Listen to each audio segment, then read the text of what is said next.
Vous les arrêtez. Oui, mais heureusement que Juan il s'arrête. Gloire à Dieu. Alléluia. Que Dieu soit glorifié. Ce matin, bien sûr, c'est une grâce encore que Dieu nous permet de pouvoir être ensemble, surtout d'être ensemble et d'écouter la parole de Dieu. Vous savez, lorsque je prêche la parole de Dieu et lorsque c'est surtout le dimanche, et j'aime pas trop prêcher le dimanche,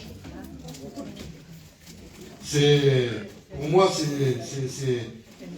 vous le dis, dans la vérité de Dieu, c'est pas pour dire que je suis, mais pour moi, c'est très, très, très difficile. Très difficile de pouvoir prêcher le dimanche, parce que, et je me suis toujours dit ça, j'ai pas la capacité de pouvoir nourrir une église. J'ai pas la capacité. Je me sens pas capable de le faire. Et si j'ai pas la grâce de Dieu, si j'ai pas la grâce du Seigneur, je ne peux rien vous donner. Et ce qui se passe, c'est que je ne sais même pas ce que je vais vous dire, parce que je ne sais pas écrire. Alors, les pensées ne sont pas notées. Les pensées viennent parce que Dieu me les donne. Et c'est pour ça que ça devient difficile pour moi, parce que lorsque je prêche, je fais de la législation qui est tout à fait différente. Tout à fait différente, vous m'en donnez tous les jours, je prêche tous les jours, j'évangélise tous les jours. Mais lorsque bien sûr vient le moment de pouvoir donner la nourriture, c'est très difficile parce que c'est plus difficile à donner à ses frères, à ses soeurs, même que je suis bien cuisinier, hein, j'aurais bien cuisiné parce que la cuisine ça me connaît. J'aime faire la cuisine. Et je serai capable de vous nourrir tous. Hein. Ça, il n'y a pas de problème. Parce que je sais faire à manger, il n'y a pas de problème. Mais lorsque vient au moment de la parole du Seigneur, c'est très difficile. On va nourrir le dimanche. Et là, c'est important parce que c'est quelque chose de terrible parce que on se pose tellement de questions actuellement de ce qu'on est en train de vivre. Est-ce que les églises, ce qu'ils vivent, la difficulté, bien souvent de fois, le problème qui arrive dans les vies est très dur de pouvoir marcher dans la volonté de Dieu. Très dur. Très difficile.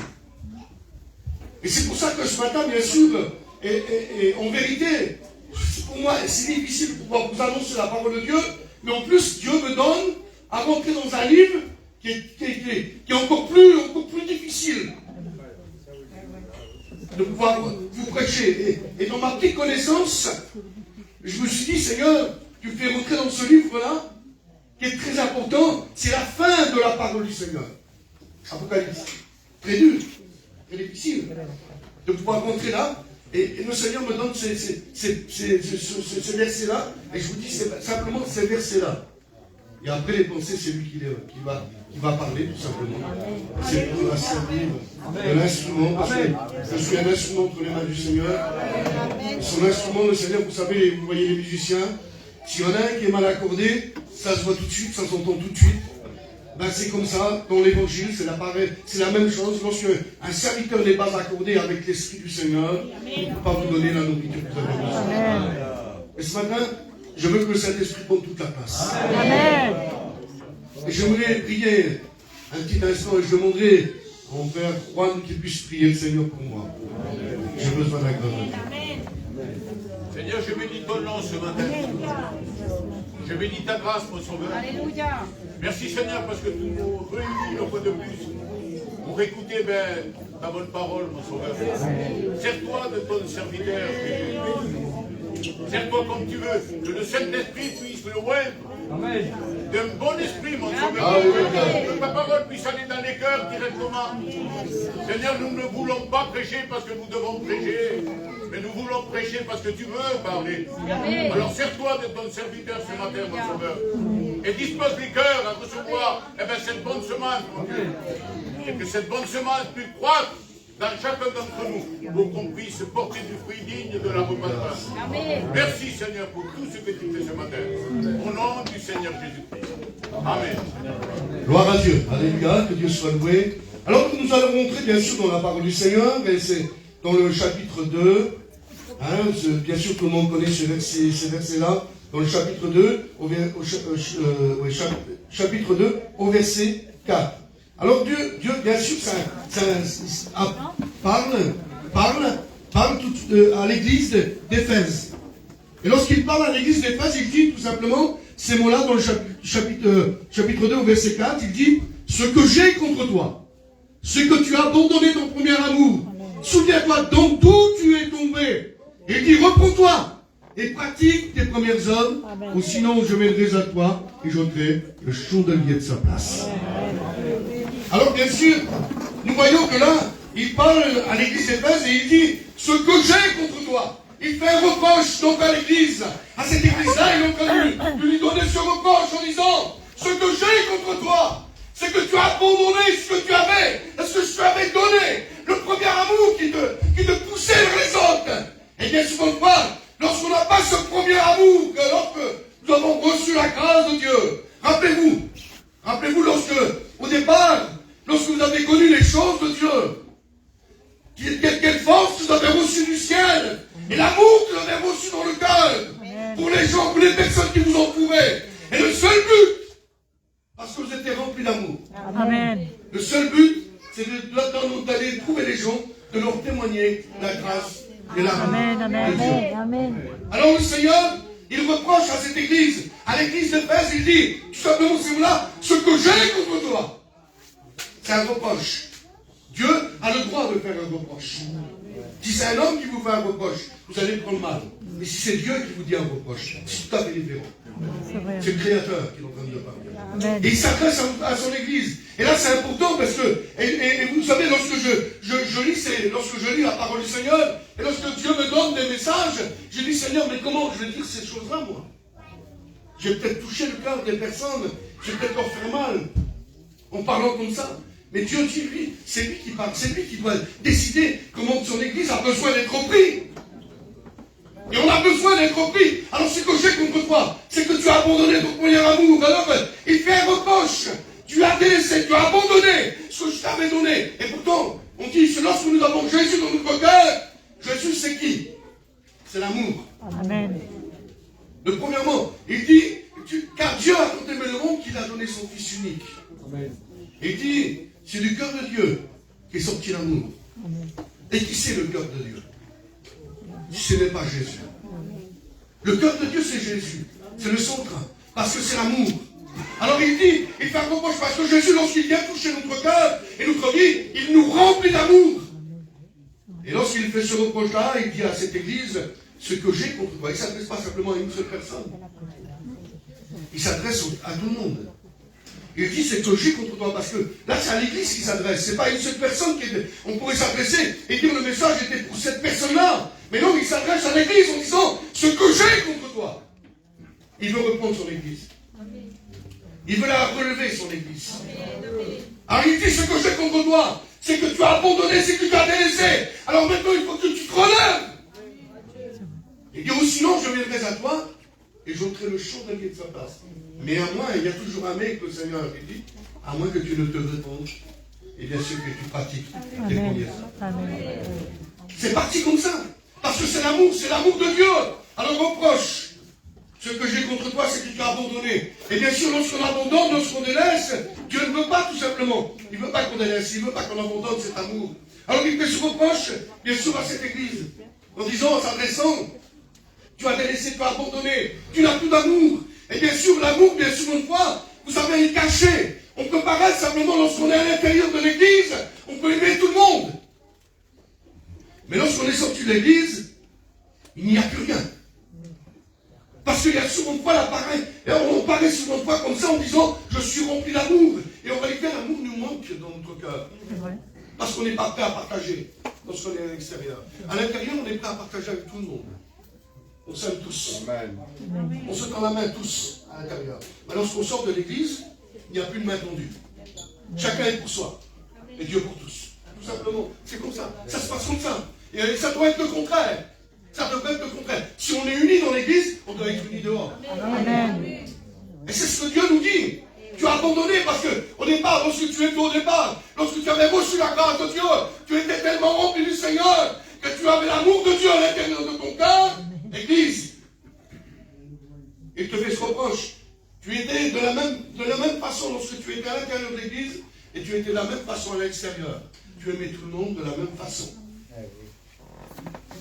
Il n'y avait personne, bien sûr, il n'y avait que Dieu, et Dieu te dirigeait d'une façon différente. Et Dieu se voudrait te dire tout simplement, ce matin, le Seigneur voulait nous rappeler, il te fait ce reproche-là. Ce n'est pas un homme qui est en train de te faire un reproche. Et je ne voulais blesser personne. C'est Dieu qui est en train de te le dire. Amen. Il dit, regarde ton état. Regarde ta position. Est-ce que vous avez réfléchi un petit peu? Est-ce que vous êtes rempli d'amour? Est-ce que vous avez cet amour, même dehors, à l'extérieur? Est-ce que vous l'avez, cet amour-là? Parce qu'on prie pour tout le monde ici, dans l'église. Mais lorsqu'on est à l'extérieur, est-ce qu'on prie pour tout le monde? Je peux dire à moi ce matin, je t'aime bien, Juan. Je t'aime bien, mon frère. Et en réalité, lorsque je suis dehors, je suis en train de les critiquer. Je suis en train de leur parler dessus. Je suis en train de les montrer avec mon doigt. Et pourtant, il y en a des hommes qui sont braqués contre moi. Est-ce que je suis rempli d'amour si je critique mon frère? Non. Si j'ai quelque chose contre mon frère, la Bible dit. Elle dit, va vers lui et continue-toi. Amen. Et l'Église de Dieu n'a plus cette force. Et là, Dieu est en train de le faire. Et j'espère que ce matin, que cette Église-là n'est pas comme ça. C'est l'espérance de mon cœur, c'est l'espérance de chaque serviteur. On dit que lorsque vous êtes à l'extérieur, de la même manière que vous êtes à l'intérieur de l'Église, vous êtes de la même chose à l'extérieur. C'est ça l'importance. Alors bien sûr, on peut s'aimer, on peut s'embrasser ici. C'est ce qui nous manque, hein. Ça nous manque de nous embrasser. Hein, de se serrer dans les bras à cause de cette maladie, ce virus qui est en train de bien sûr, de détruire toutes choses et qui nous éloigne une seconde fois même de l'amour de Dieu. Ça nous manque de se prendre dans les bras, ça nous manque de s'embrasser, mais à cause de ce virus-là, on ne peut pas le faire. En réalité, on n'a pas besoin de s'embrasser si on s'aime, si on a l'amour de Dieu, si on a la grâce de Dieu, et si on est rempli du Saint-Esprit. L'amour doit se montrer sur notre visage.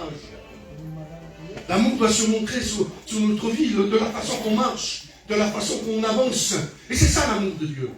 Je ne peux pas dire simplement à mes frères et sœurs, je vous aime ici. Mais à l'extérieur aussi, je dois dire que je vous aime. C'est ça l'importance. Alors Dieu, il est en train de faire ce reproche en disant à cette église-là, à l'église d'Éphèse, et donc il est en train de lui faire ce reproche-là. Et il y a une autre église, bien sûr, dans la parole du Seigneur.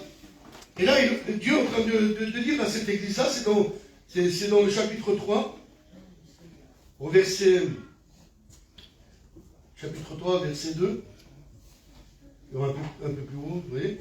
Vous prenez, il dit... Donc c'est à l'église de Sardes qui s'adresse. Il dit, je connais tes œuvres. Je sais que tu parais pour être vivant, mais tu es mort. Alors là, il y a des questions à se poser, c'est pas possible. C'est pas possible que Dieu est en train de s'adresser à une église. Il dit, tu parais pour être vivant, il ne s'adresse pas simplement à une seule personne, mais il s'adresse à tous ceux qui sont à l'intérieur. À l'intérieur de l'église, il dit, tu parais pour être vivant.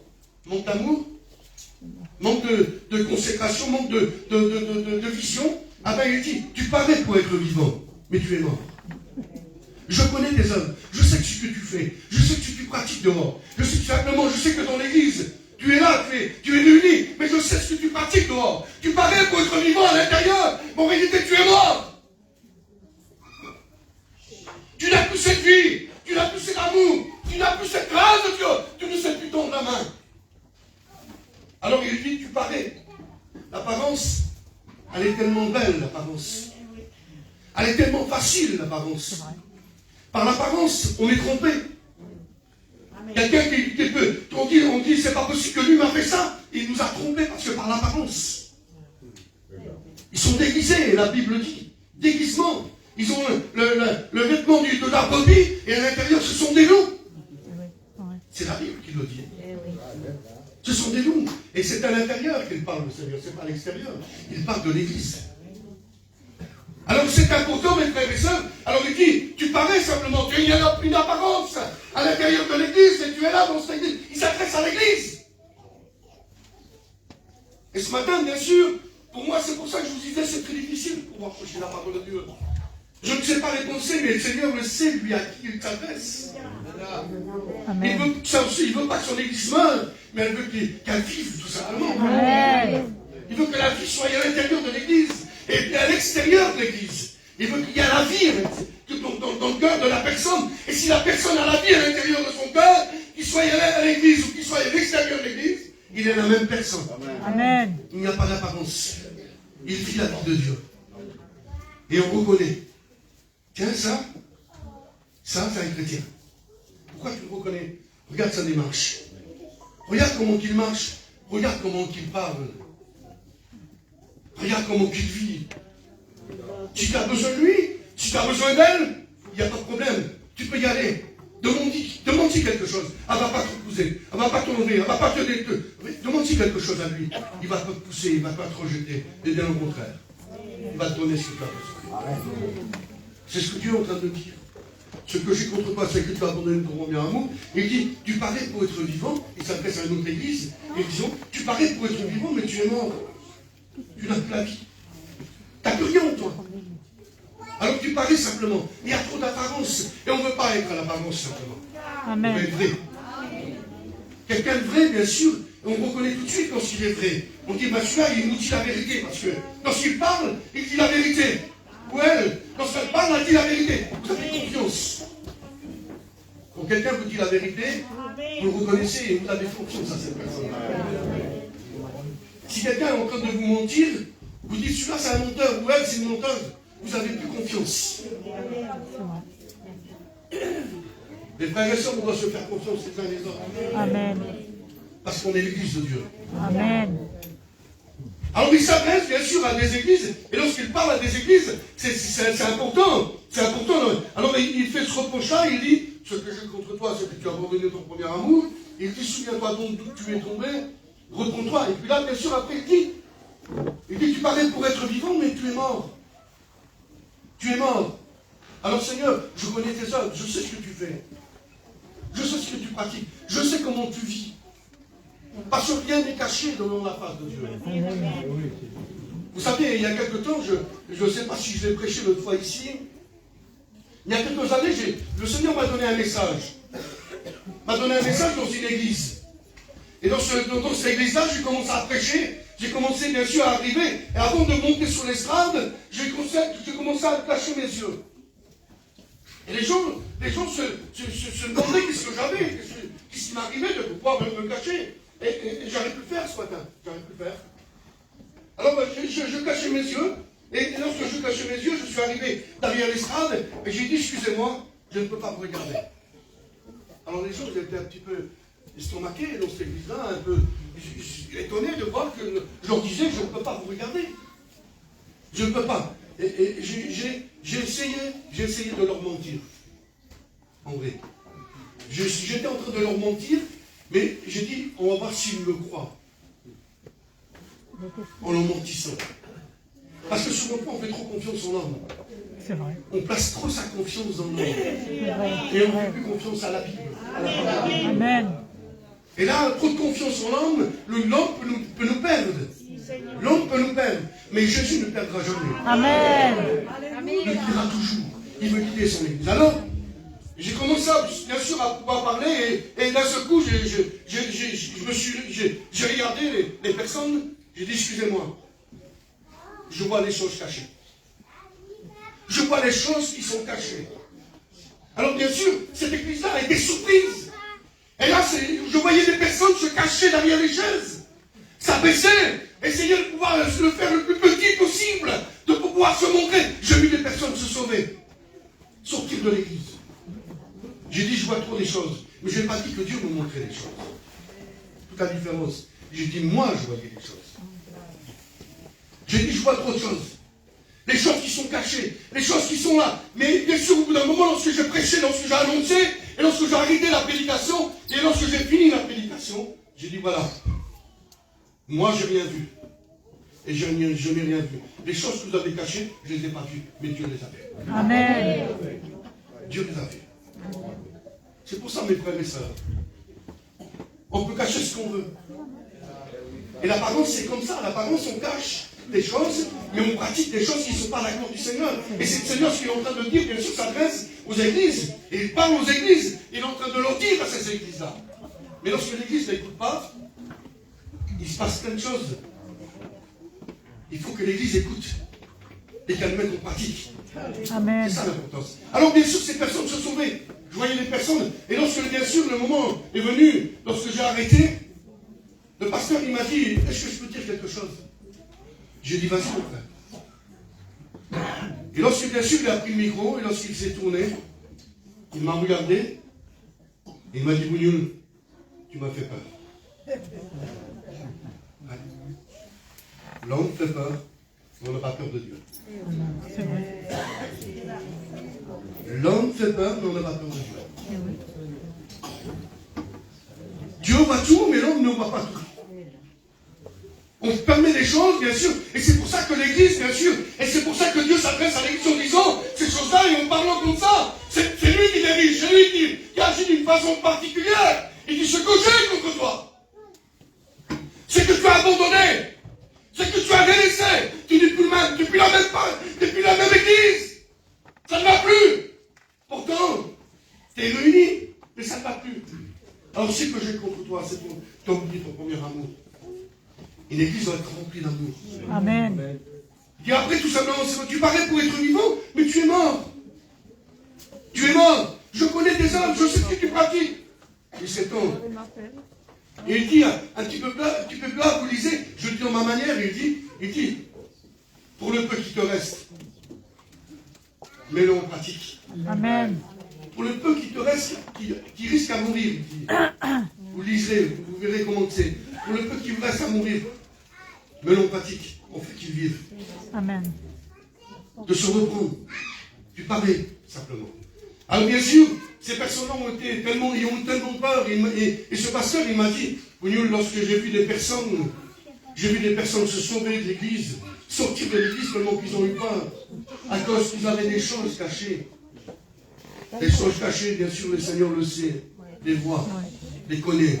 C'est pour ça, mes frères et sœurs, n'ayez pas peur des hommes, mais ayez la crainte de Dieu, pas la peur, parce que la peur nous fait toujours commettre les choses. Mais la crainte nous empêche de le commettre. Amen.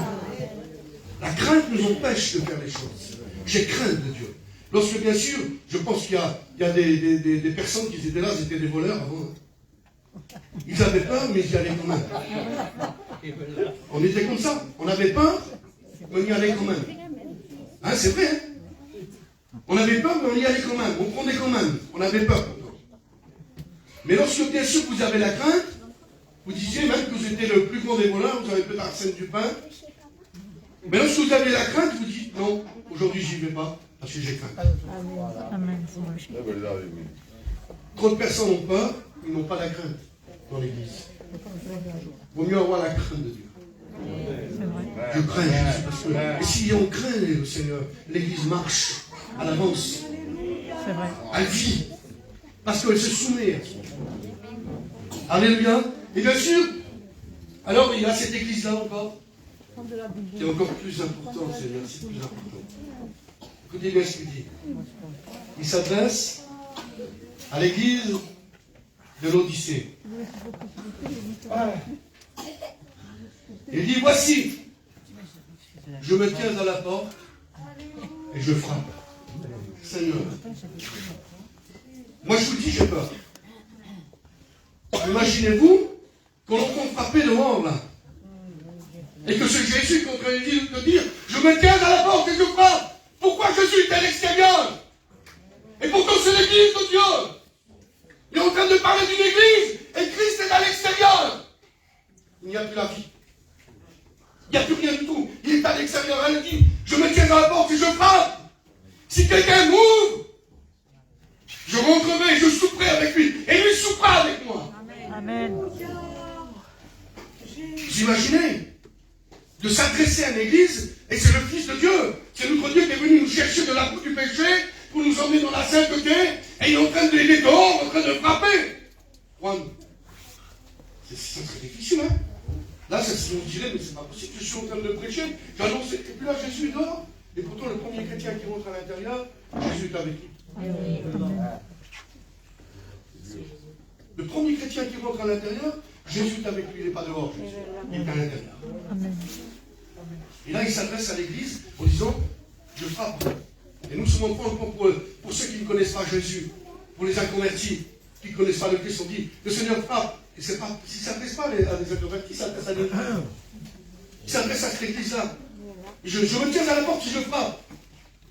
Si quelqu'un entend, ils n'entendaient même pas. Ils étaient venus à l'intérieur, mais ils n'entendaient même pas que Jésus est en train de frapper. Seigneur, c'est pour ça, mes frères et sœurs, que c'est important de vivre les choses de Dieu. Amen. De vivre les choses de Jésus et de les mettre en pratique surtout. Et de vivre vraiment ce que le Seigneur est en train de nous dire. On ne veut pas être ces églises-là. C'est impossible. On ne peut pas être ces églises-là. Et on ne doit pas vivre comme ces églises-là. C'est impossible. C'est impossible. On ne peut pas, c'est pas possible. Qu'est-ce qui se passe? Mais ça nous rappelle que des fois, on n'est pas obéissant. C'est vrai. On n'est pas obéissant. Et si on n'obéit pas, eh ben on devient comme ces églises-là. Seigneur, au départ, c'est l'amour qui nous manque. Mais vous voyez, ça dégrade de plus en plus. Après, tu parlais pour être vivant, mais tu es mort. Après, c'est tout simplement ces mots-là, je me tiens dehors, je me tiens à la porte et je frappe. Seigneur, à l'extérieur, Jésus est à l'extérieur, c'est pas possible. Il n'est plus à l'intérieur de mon cœur. Je me tiens à l'extérieur, je frappe. Si quelqu'un m'ouvre, je rentrerai. Il demande l'autorisation en plus.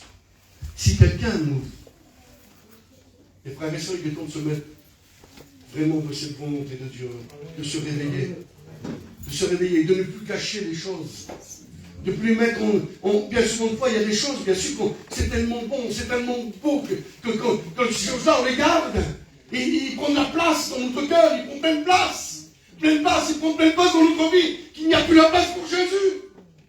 Et on cache. Lorsqu'on est à l'intérieur de l'église, on paraît. Et cette apparence-là, Dieu n'en veut pas. Dieu n'en veut pas, mes frères et sœurs. Il veut que nous soyons vrais. Amen.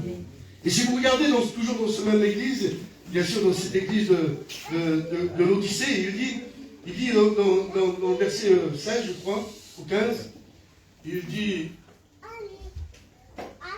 puisque tu n'es ni froid ni bouillant, je te vomirai ma bouche.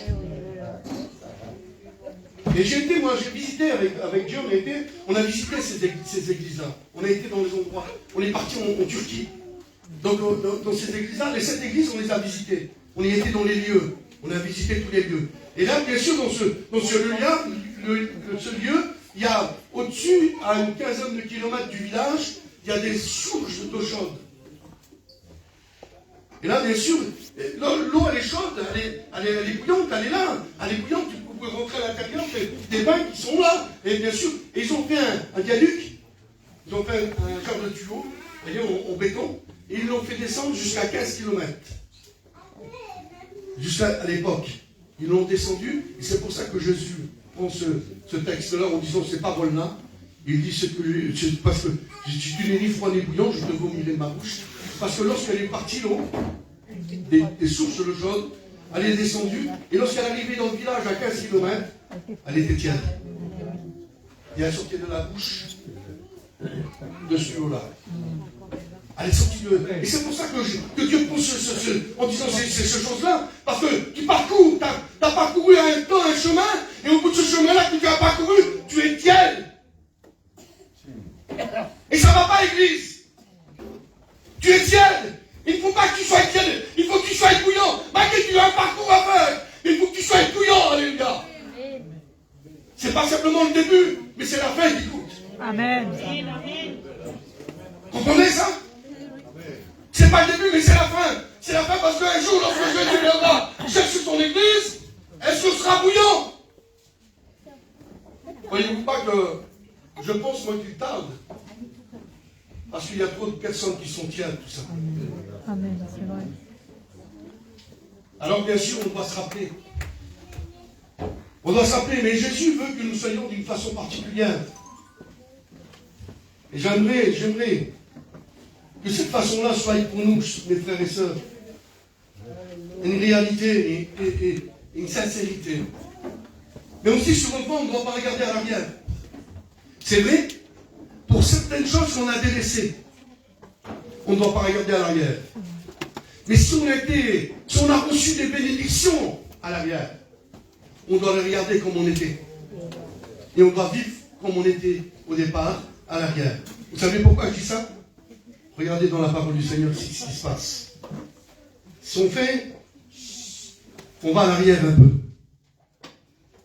C'est dans les Actes des Apôtres, au chapitre 9, verset 31.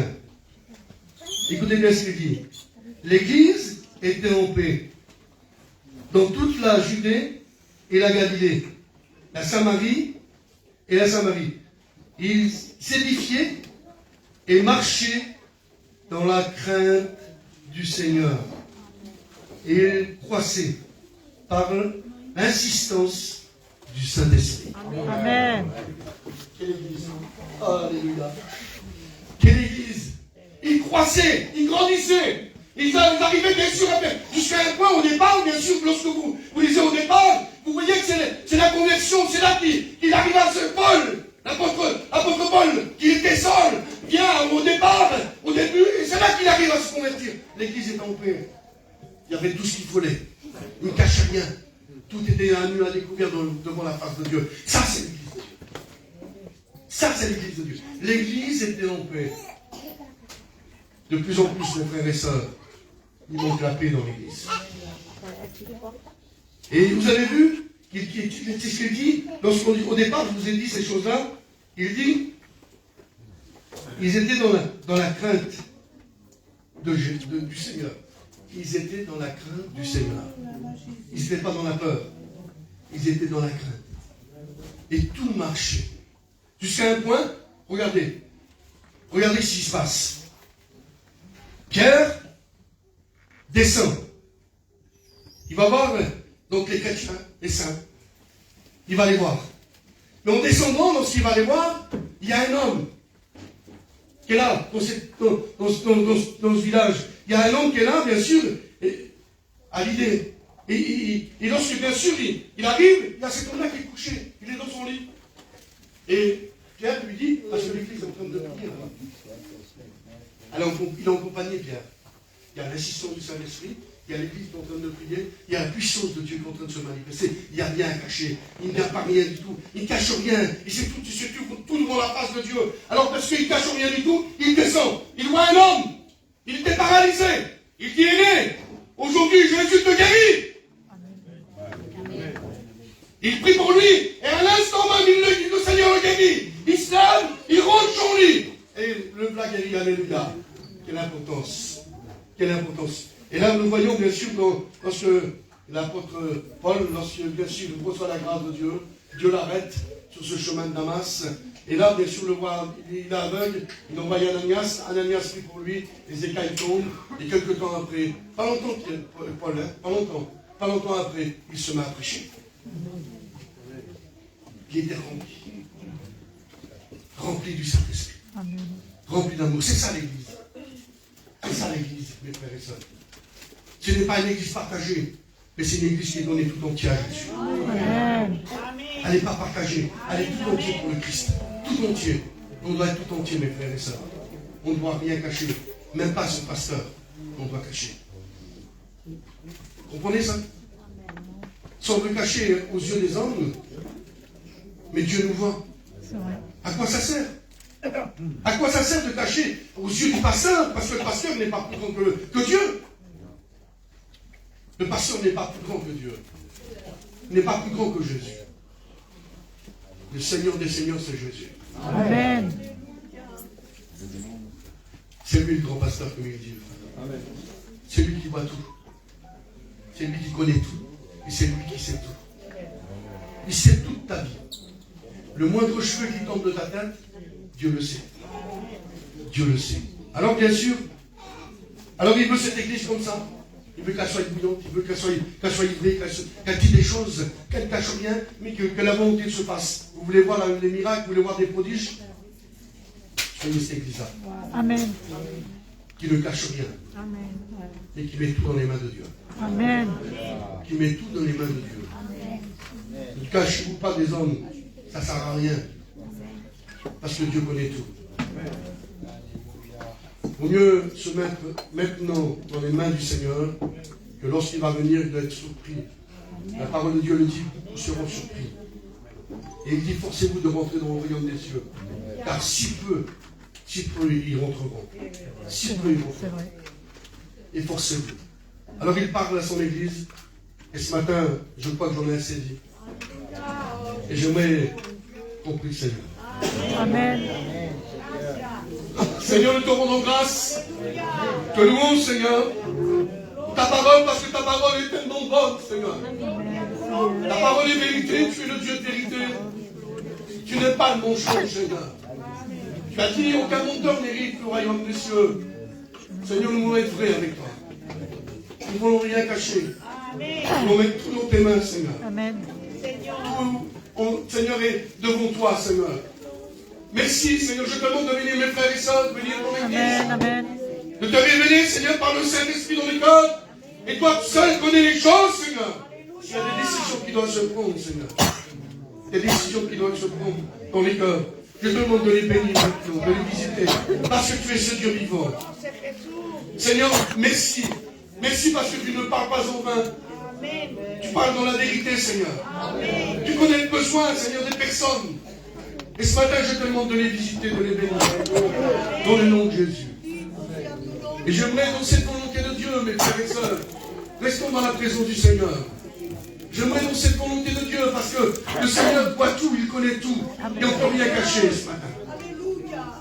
Je ne sais pas ce que tu caches. Je ne sais pas ce que tu as caché aux yeux du Seigneur. Mais Dieu voit tout, il connaît tout. Il ne sait pas. Le Seigneur, il sait ton amour, il connaît le degré de ton amour. Il le connaît, le Seigneur. Ton apparence, le Seigneur le connaît. Alors ce matin, est-ce que tu voudrais repartir d'un pas nouveau avec ton Dieu? Amen. L'église du Seigneur. Alors j'aimerais tout simplement à ta place de te lever. Église.